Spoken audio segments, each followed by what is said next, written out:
सहज ही अपनी ओर हम चले वतन की ओर।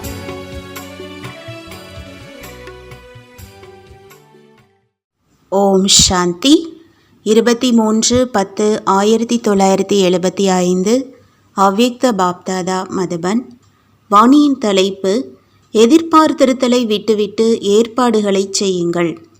இன்று பாப்தாதா உலகின் எதிர்காலத்தை உருவாக்கக்கூடிய அதிர்ஷ்டம் நிறைந்த குழந்தைகளின் பிரதிபிம்பத்தை எந்த ஆத்மாவில் என்னென்ன அதிர்ஷ்டத்தின் ரேகை தென்படுகிறது, மேலும் எது எது இப்பொழுது தெளிவாக கூடியவை என்று பார்த்து கொண்டிருந்தார். ஒவ்வொருவரின் அதிர்ஷ்டத்தின் ரேகை வேறு வேறாக தென்பட்டு கொண்டிருக்கிறது. அதிர்ஷ்டத்தின் ரேகைகளில் முக்கியமாக 4 பாடங்களின் 4 ரேகைகள் தென்படுகின்றன. 4 ரேகைகளும் தெளிவாக இருப்பது, அதாவது 4 பாடங்களிலும் முயற்சி மூலமாக தன்னுடைய உயர்ந்த அதிர்ஷ்டத்தை உருவாக்கி இருப்பவர்கள் மிக குறைவாகவே தென்படுகிறார்கள். இதன் பிரகாரம் மதிப்போடு தேர்ச்சி பெறுபவர்கள் மற்றும் முதல் தரத்தில் தேர்ச்சி பெறுபவர்களாக யாருடைய 4 அதிர்ஷ்டத்தின் ரேகைகள் தெளிவாக இருக்கின்றனவோ அவர்கள்தான் வருவார்கள். மதிப்புடன் தேர்ச்சி பெறுபவர்களின் ரேகைகள் 4லுமே ஒரே சமமாக பிரகாசமாக தெளிவாக இருப்பதாக தென்படுகிறது. அவர்கள்தான் அஷ்டரத்தினங்கள். 2வது நிலையில் உள்ள முதல் தரத்தில் வரும் 100 ரத்தினங்கள். அவர்களுடைய 4 பாடங்களின் ரேகைகள் தென்படுகின்றன, ஆனால் சமமானதாகவும் தெளிவான ரூபத்தில் இல்லை. அவற்றில் சில அதிக பிரகாசமாகவும் சில கொஞ்சம் குறைவாகவும் தென்பட்டன. 2வது தரத்தில் 16,000 ஆத்மாக்கள் இருக்கின்றன. அந்த 16,000 இருந்து முதலில் உள்ள 2-3 ஆயிரம் பேர்களின் ரேகைகளில் 4 பாடங்களிலிருந்து 3 பாடங்களில் 50% மதிப்பெண்களில் தேர்ச்சி பெற்றிருக்கிறார்கள் மற்றும் ஒரு பாடத்தில் 25% தேர்ச்சி அடைந்திருக்கிறார்கள். அதாவது இல்லை என்பதற்கு சமமாகும். அந்த மாதிரி அனைத்து அதிர்ஷ்டம் நிறைந்தவர்களின் அதிர்ஷ்டத்தை பார்த்தோம். இன்று பாப்தாதா நாலாபுறங்களிலும் உள்ள பிராமண குழந்தைகளின் ஜாதகத்தை பார்த்து கொண்டிருந்தார். ஜாதகத்தை பார்த்தபோது தற்சமயம் பெரும்பான்மையோரின் மனதில் ஒரு முக்கியமான எண்ணம் ஓடுவதாக பார்த்தோம். அது என்ன? உலகத்தின் ஆதாரமாக இருக்கும் ஆத்மாக்களும் ஏதோ ஆதாரத்தில் நின்று கொண்டிருப்பதாக பார்த்தோம். அந்த ஆதாரம் எது? உலகின் விநாசம் செய்யும் சாதனங்களை பார்க்கிறார்கள், அல்லது இயற்கையின் சீற்றம் எப்பொழுது இருக்கிறதோ அப்பொழுது எங்கு ஏற்படுகிறதா அல்லது இல்லையா? இந்த ஆதாரத்தில் ஆதாரமானவர்கள் நின்று கொண்டிருப்பதாக பார்த்தோம். அந்த மாதிரி ஆதாரத்தில் நின்று கொண்டிருக்கும் குழந்தைகளிடமிருந்து பாப் தாதாவிற்கு ஒரு கேள்வி இருக்கிறது. முதலில் ஸ்தாபனை செய்பவர்கள் விநாசத்தின் ஆதாரத்தில் இருப்பார்கள் என்றால் ஸ்தாபனை செய்பவர்களுடைய எதிர்காலம் என்னவாக இருக்கும்? விநாச ஜுவாலையை கொழுந்துவிட்டு எரிய செய்வதற்கு ஆதாரமானவர்கள் யார்? இயற்கையை மாற்றம் செய்பவர்கள் யார்? இயற்கை மற்றும் விநாசத்தின் சாதனங்களின் ஆதாரத்தில் நின்று கொண்டிருப்பவர்கள் அனைத்து ஆத்மாக்களையும் விட உத்தமமான ஆத்மாக்களாக ஆக முடியுமா?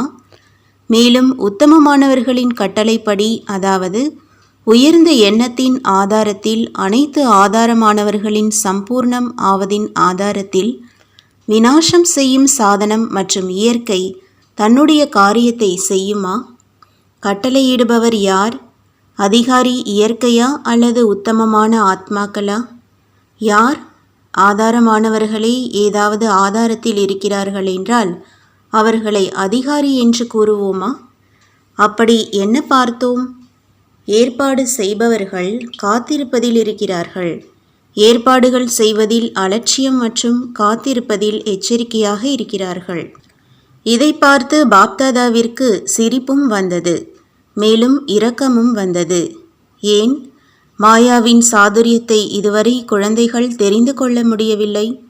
காத்திருப்பதின் இனிமையான தூக்கத்தில் மாயா தூங்க வைத்து கொண்டிருக்கிறது. மேலும் குழந்தைகள் அரைக்கல்பத்தின் தூங்கும் சம்ஸ்கார வசமாகி சிலரோ ஒரு நொடியில் தூங்கி விழுகிறார்கள் மற்றும் பிறகு உணர்வில் வருகிறார்கள். பிறகு ஏற்பாடு செய்வதற்கான வேகத்தில் வந்துவிடுகிறார்கள். மேலும் சிலரோ சில நிமிடங்களுக்காக தூங்கியும் விடுகிறார்கள். பின்பு உணர்வில் வேகத்தில் வந்துவிடுகிறார்கள். மூன்றாவது விதமான குழந்தைகள் மிக ஓய்வாக தூங்கிக் கொண்டே இடையிடையே கண் விழித்து, இப்பொழுது ஏதாவது நடந்ததா, இதுவரையிலும் ஒன்றுமே நடக்கவில்லையா என்று பார்த்து கொண்டே இருந்தார்கள். எப்பொழுது நடக்குமோ அப்பொழுது பார்த்து கொள்ளலாம் என்றும் இருந்தார்கள். இந்த காட்சியை பார்த்து சிரிப்பு வராதா என்ன? மூன்றாவது கண் கிடைத்திருந்தும் மாயாவை தெரிந்து கொள்ள முடியவில்லை. எனவே மாயாவை மிக நல்ல முறையில் பகுத்தறிந்து கொள்வதற்காக பகுத்தறியும் சக்தியை விசேஷமான ரூபத்தில் தன்னுள் தாரணை செய்யுங்கள். 2 மாதங்கள் இருக்கின்றன அல்லது 4 மாதங்கள் இருக்கின்றன என்று இப்படி நேரத்தை எண்ணிக்கொண்டிருக்காதீர்கள். ஆனால் தன்னை சக்தி நிறைந்தவராக ஆக்குங்கள். ஆகுமா அல்லது ஆகாதா, என்னவாகும் மற்றும் எப்பொழுது ஆகும் என்ற இந்த எண்ணங்களுக்கு பதிலாக புருஷோத்தம நிலையில் நிலைத்திருந்து குழுவினை சம்பூர்ணமாக்கும் எண்ணத்தின் ஆதாரத்தினால் இயற்கைக்கு கட்டளையிடுவதின் அதிகாரி ஆகுங்கள். ஆகத்தான் வேண்டும், ஆனால் என்ன ஆகும் என்று தெரியவில்லை. ஒருவேளை ஆகலாம். 2-4 மாதங்களில் ஒன்றும் தென்படவில்லை. சங்கமயுகம் 40 வருடங்களுக்கானதா அல்லது 50 வருடங்களுக்கானதா என்ற இந்தவிதமான எண்ணமும் சம்பூர்ண நிச்சயத்தின் எதிரில் தந்தையின் மற்றும் தன்னுடைய ஸ்தாபனையின் காரியத்தில் தடை ஏற்படுத்தக்கூடிய மிக சூக்ஷ்ம ரூபத்தின் ராயல் சந்தேகமாகும். எதுவரை இந்த சந்தேகம் இருக்கிறதோ அதுவரை முழுமையான வெற்றியடைபவர் ஆக முடியாது. நிச்சய புத்தி உடையவர் வெற்றியடைவார் என்ற வர்ணனையும் இருக்கிறது. எனவே வெற்றியடையும் ஆத்மாவிற்கு சந்தேகத்தின் ராயல் ரூபத்தின் எண்ணம் இருக்க முடியாது. சம்பூர்ண நிச்சய புத்தி உடையவர் தன்னுடைய உலக மாற்றத்தின் காரியத்தில் இரவு பகலாக பிஸியாக இருப்பார். எப்படி ஏதாவது விசேஷ காரியத்தின் பொறுப்பு இருக்கிறது என்றால் இரவு பகலாக ஏற்பாடு செய்வதிலேயே ஈடுபட்டு விடுவார்களேயன்றி எப்பொழுது நேரம் கிடைக்குமோ அப்பொழுது மேடையை அலங்கரிப்போம் மற்றும் சாதனங்களை பயன்படுத்துவோம் என்று காத்திருக்க மாட்டார்கள். நேரத்திற்கு முன்பே ஏற்பாடுகள் செய்யப்பட்டுவிடும். அப்படி உலக மாற்றத்தின் பொறுப்பு என்ற இந்த மாற்ற விழாவையும் இப்பொழுது கொண்டாட வேண்டுமாகும். அனைத்து ஆத்மாக்களையும் அவரவர்களின் அனுசாரம் சதோப்பிரதானம் ஆக்குவதின் மற்றும் தந்தையின் அறிமுகம் கொடுப்பதின் விஷாலமான உலக மாநாட்டை கூட்ட வேண்டும். இதற்காக முன்பாகவே உங்களுக்கு உங்களுடைய மனநிலை என்ற மேடையை உருவாக்குவதற்கான ஏற்பாடுகள் செய்ய வேண்டும். அல்லது அந்த நேரம் செய்வீர்களா?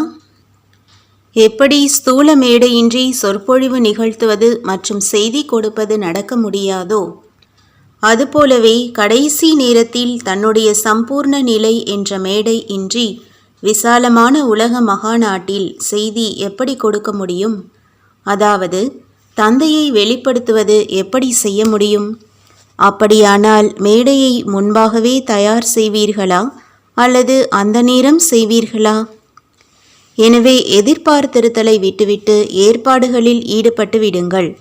இந்த எண்ணமே எதிர்பார்த்திருத்தல் எண்ணமாகும். இந்த வீணானதையும் சக்தி நிறைந்ததாக மாற்றம் செய்யுங்கள். அதிகாரி ஆகுங்கள். இயற்கைக்கு கட்டளை இடுவதற்கான சக்திசாலியான மேடையை உருவாக்குங்கள். குழு ரூபத்தில் அனைத்து பிராமணர்களின் மனதில் இரக்க பாவனை, உலகிற்கு நன்மை செய்யும் பாவனை, அனைத்து ஆத்மாக்களை துக்கத்திலிருந்து விடுவிப்பதற்கான நல்ல விருப்பங்கள் எதுவரை உள்ளத்தில் உற்பத்தி ஆகவில்லையோ அதுவரை உலக மாற்ற காரியம் தாமதமாகவே நடக்கின்றது. இப்பொழுது குழப்பத்தில் இருக்கிறீர்கள். ஒரு எண்ணத்தில் கூட ஆடாத அசையாதவராக இல்லை. அங்கதனுக்கு சமமாக ஆடாதவராக ஆவது என்றால் கடைசி நேரத்தை கொண்டு வருவது. அப்படி குழு ரூபத்தில் அந்த மாதிரி ஒரு எண்ணத்தை உருவாக்குங்கள். அதாவது உறுதியான எண்ணத்தின் விரலை அனைவரும் சேர்ந்தே கொடுங்கள். அப்பொழுது இந்த கலியுகம் என்ற மலை மாறி பொன்னுலகத்தை கொண்டு வர முடியும். புரிந்ததா? என்ன ஏற்பாடுகள் செய்ய வேண்டும்? நல்லது. எப்பொழுதும் ஒரு எண்ணத்தில் அங்கதனுக்கு சமமாக ஆடாதவராக இருக்கக்கூடிய சம்பூர்ண நிச்சய புத்தியுடைய ஒவ்வொரு எண்ணம், வார்த்தை மற்றும் காரியத்தில் எப்பொழுதும் வெற்றி அடையக்கூடிய அப்படிப்பட்ட அதிகாரி குழந்தைகளுக்கு அன்பு நினைவுகள் மற்றும் நமஸ்காரம். தீதிஜியுடன் குழுவின் பலம் என்றால் ஒரே எண்ணம். இரட்டை யாத்திரை, அதாவது ஒன்று மதுபன்னின் யாத்திரை, இன்னொன்று விசேஷமாக மதுபன்னில் ஆன்மீக யாத்திரை. அப்படி 2 யாத்திரை செய்வதற்கு வரும் ஆன்மீக யாத்ரீகர்கள் சௌகரியமாக தன்னுடைய யாத்திரையை வெற்றிகரமாக முடித்து செல்கிறார்களா? அனைவரும் திருப்தியாக இருக்கிறார்களா? ஒருவேளை இதயம் பெரியதாக இருக்கிறது என்றால் இடமும் பெரியது என்று வர்ணிக்கப்பட்டது. ஏற்கனவே ஸ்தூல இடம் குறைவாக இருக்கிறது. ஆனால் வரக்கூடியவர்களின் வரவேற்பு செய்பவர்களின் மற்றும் அமைத்து கொடுப்பவர்களின் இதயம் பெரியதாக இருக்கிறது என்றால் இடத்தின் குறை உணரப்பட மாட்டாது. பின்பு 63 பிறப்புகளாக செய்த யாத்திரைகளை விடவோ சங்கமயுகத்தின் யாத்திரையில் அனைத்து வசதிகளும் அதிகமாக கிடைக்கிறது. அப்படி ஜட சிலைகளின் யாத்திரை எவ்வளவு கடினமாக இருக்கிறது! நமது குழு ஒரே எண்ணம் உடையதாக எதுவரை ஆகியிருக்கிறது என்று நீங்களும் மேற்பார்வை செய்கிறீர்களா?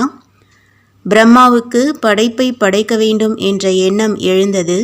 எனவே படைப்பு படைக்கப்பட்டது என்று சாஸ்திரங்களில் வர்ணிக்கப்பட்டிருக்கிறது. இங்கு தனியாக பிரம்மாவின் விஷயமோ இல்லை. ஆனால் பிரம்மாவையும் சேர்த்து அனைத்து பிராமணர்களுக்கும் எப்பொழுது நாம் அனைவரும் தயாராக இருக்கிறோம், மேலும் புது உலகத்தின் ஸ்தாபனையாகத்தான் வேண்டும் அல்லது ஆகியே தீரும். அப்படி ஒன்றாக சேர்ந்து திடமான எண்ணம் எப்பொழுது பிராமணர்களின் மனதில் உருவாகுமோ அப்பொழுதுதான் உலகத்தின் மாற்றம் ஏற்படும். அதாவது புது உலகத்தின் படைப்பு நடைமுறையில் தென்படும். இதிலேயும் குழுவின் பலம் வேண்டும். ஒவ்வொருவரின் 8 பேரின் மட்டுமின்றி முழு குழுவின் ஒரே எண்ணம் வேண்டும். எண்ணத்தின் மூலம் படைப்பை படைக்க வேண்டும். இதனுடைய ரகசியம் இந்த விதமாக இருக்கிறது. எண்ணம் உருவாகும். மேலும் ஒரு நொடியில் முடிவின் முரசு கொட்டத் தொடங்கிவிடும். ஒரு பக்கம் முடிவின் முரசொலி, இன்னொரு பக்கம் புது உலகத்தின் காட்சி சேர்ந்தே தென்படும். அங்கேயே விநாசத்தின் தீவிரமும் இருக்கும். மேலே அங்கேயே தண்ணீர் சூழ்ந்த நிலையின் நடுவில் நாலாபுறங்களிலும் விநாசத்தில் ஒரு பகுதி நிலமாகவும் மற்றும் மீதி 3 பகுதி தண்ணீர் நிறைந்ததாகவும் இருக்கும் அல்லவா? இந்த அநேக மதங்களின் காரணமாக பிற்காலத்தில் அநேக தேசங்கள் உருவாகின அல்லவா? அந்த அனைத்து மதங்களும் எப்பொழுது அழியுமோ அப்பொழுது அநேக தேசங்களும் தண்ணீரின் நடுவில் ஒரு தீவு மாதிரி ஆகிவிடும்.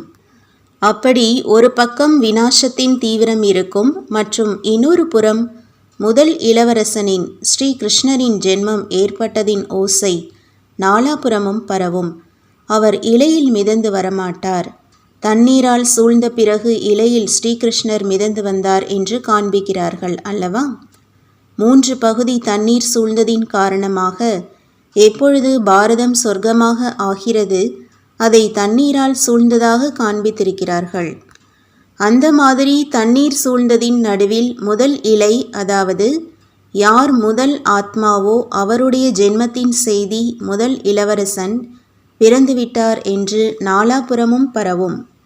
தங்க துவாரகை தண்ணீரிலிருந்து வெளிப்பட்டது என்று காண்பிக்கிறார்கள் அல்லவா? ஆனால் தண்ணீரிலிருந்து இல்லை.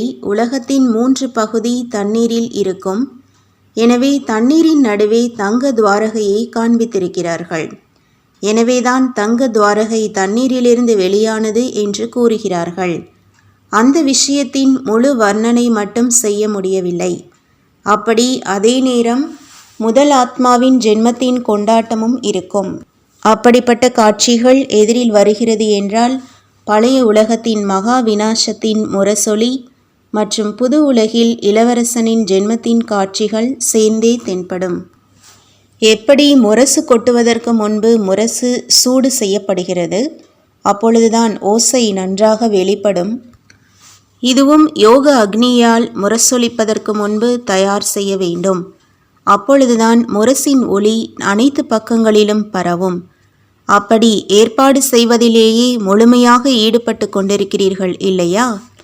எதிர்பார்த்திருப்போரையும் ஏற்பாடு செய்வதில் ஈடுபடுத்திவிட்டீர்கள் என்றால் அப்பொழுது வெற்றி முரசு கொட்டும். எப்பொழுது உடலை நடத்துவிப்பது வந்துவிடுமோ அப்பொழுது ராஜ்யத்தை நடத்துவிப்பதும் வந்துவிடும். உடலை நடத்துவிப்பது என்றால் ராஜ்யம் செய்வது. அப்படி ராஜ்யம் செய்வதின் சம்ஸ்காரத்தை நிரப்ப வேண்டும் அல்லவா? ஞானம் நிறைந்தவர் என்று கூறப்படுகிறது என்றால் முழு ஞானத்தில் உடல், மனம், பொருள் மற்றும் மனிதர்கள் அனைத்தும் வந்துவிடுகிறது. ஒருவேளை இவற்றில் ஒன்றின் ஞானம் குறைவாக இருக்கிறது என்றால் கூட ஞானம் நிறைந்தவர் என்று கூற மாட்டோம். புரிந்ததா? எப்பொழுதும் வெற்றியடைபவராக ஆவதற்கான ஆதாரமும் ஞானம் நிறைந்த நிலைதான். ஞானம் இல்லை என்றால் வெற்றியடைபவராகவும் ஆக முடியாது. நேரத்திற்கு ஏற்றபடி முயற்சி செய்வதின் வேகமும் அதிகமாக வேண்டும். நேரத்தின் வேகம் அதிகமாக இருக்கிறது, மேலும் செல்பவர்களின் வேகம் குறைவாக இருக்கிறது என்றால் எப்படி நேரத்திற்குள் சென்றடைவார்கள்? ஒரே பலம், ஒருவர் மேல் உள்ள நம்பிக்கை, இது முக்கியமான விஷயமாகும். ஒவ்வொரு நேரமும் ஒருவரின் நினைவிலேயே ஒரே ரசனையில் இருக்க வேண்டும். இந்த முயற்சியில் எப்பொழுது வெற்றி அடைந்தீர்கள் என்றால் இலக்கை சென்றடைந்து விடுவீர்கள். யார் பிரிக்க முடியாத அன்பிலேயே இருக்கிறார்களோ அவர்களுக்கு உதவியும் தானாகவே கிடைத்து விடுகிறது. முரளிதான் ஊன்றுகோல். இந்த ஊன்றுகோலின் ஆதாரத்தினால் ஏதாவது குறை இருந்தால் கூட அது நிரம்பிவிடும். இந்த ஆதாரம்தான் நம்முடைய வீடு வரை மற்றும் நம்முடைய ராஜ்யம் வரை கொண்டு சேர்க்கும். ஆனால் நியமப்படி என்று மட்டும் இல்லாமல் முழு ஈடுபாட்டோடு இருக்க வேண்டும். அப்படி ஈடுபாட்டோடு முரளி படிப்பது மற்றும் கேட்பது என்றால் முரளிதரனின் அன்பிலேயே மூழ்கியிருப்பது. முரளிதரன் மேல் உள்ள அன்பின் அடையாளம் முரளியாகும். எந்த அளவு முரளி மேல் அன்பு இருக்கிறதோ அந்த அளவே முரளிதரன் மேலும் அன்பு இருக்கிறது என்று புரிந்து கொள்ளுங்கள். உண்மையான பிராமணனை முரளி மூலம் பகுத்தறிந்து கொள்ளலாம். முரளி மேல் ஈடுபாடு இருக்கிறது என்றால் உண்மையான பிராமணன் ஆவார். முரளி மீது ஈடுபாடு குறைவாக இருக்கிறது என்றால் அரைகுறை பிராமணன் என்பதாகும். நல்லது. வரதானம். ஆன்மீக தன்மையின் சக்தி மூலம் தூரத்தில் இருக்கும் ஆத்மாக்களுக்கு அருகாமையின் அனுபவம் செய்விக்கக்கூடிய மாஸ்டர் சர்வசக்திவான் ஆகுங்கள். எப்படி அறிவியலின் சாதனங்கள் மூலமாக தூரத்தில் இருக்கும் ஒவ்வொரு பொருளும் அருகில் இருப்பதாக அனுபவம் ஆகிறதோ அதேபோல் தெய்வீக புத்தி மூலமாக தூரத்தில் இருக்கும் பொருளை அருகில் அனுபவம் செய்ய முடியும். எப்படி உடன் இருக்கக்கூடிய ஆத்மாக்களை தெளிவாக பார்க்கிறீர்கள், பேசுகிறீர்கள், சகயோகம் கொடுக்கிறீர்கள் மற்றும் பெறுகிறீர்கள், அந்த மாதிரி ஆன்மீக நிலையின் சக்தி மூலமாக தூரத்தில் இருக்கும் ஆத்மாக்களுக்கு அருகாமையின் அனுபவம் செய்விக்க முடியும். இதற்காக மாஸ்டர் சர்வசக்திவான் நிரம்பிய மற்றும் முழுமையான நிலையில் மட்டும் நிலைத்திருங்கள் மற்றும் எண்ணத்தின் சக்தியை சுத்தமானதாக ஆக்குங்கள். ஸ்லோகன். தன்னுடைய ஒவ்வொரு எண்ணம், வார்த்தை மற்றும் காரியம் மூலமாக மற்றவர்களுக்கு பிரேரணை கொடுப்பவர்தான் பிரேரணா மூர்த்தி, தூண்டுதல் செய்பவர் ஆவார். ஓம் சாந்தி. तुम बच्चों को तो सर्विस करनी है, जो बाबा कहते हैं सबको ये बताओ कि देखो तुम्हारा एम एंड ऑब्जेक्ट ये है, एक गीता है बढ़िया, ये राजयोग है ना बच्चे। कैसे है राजयोग? बिल्कुल सहज है कि बाप को याद करो तो ये वैसा मिलेगा तुमको। ओम शांति।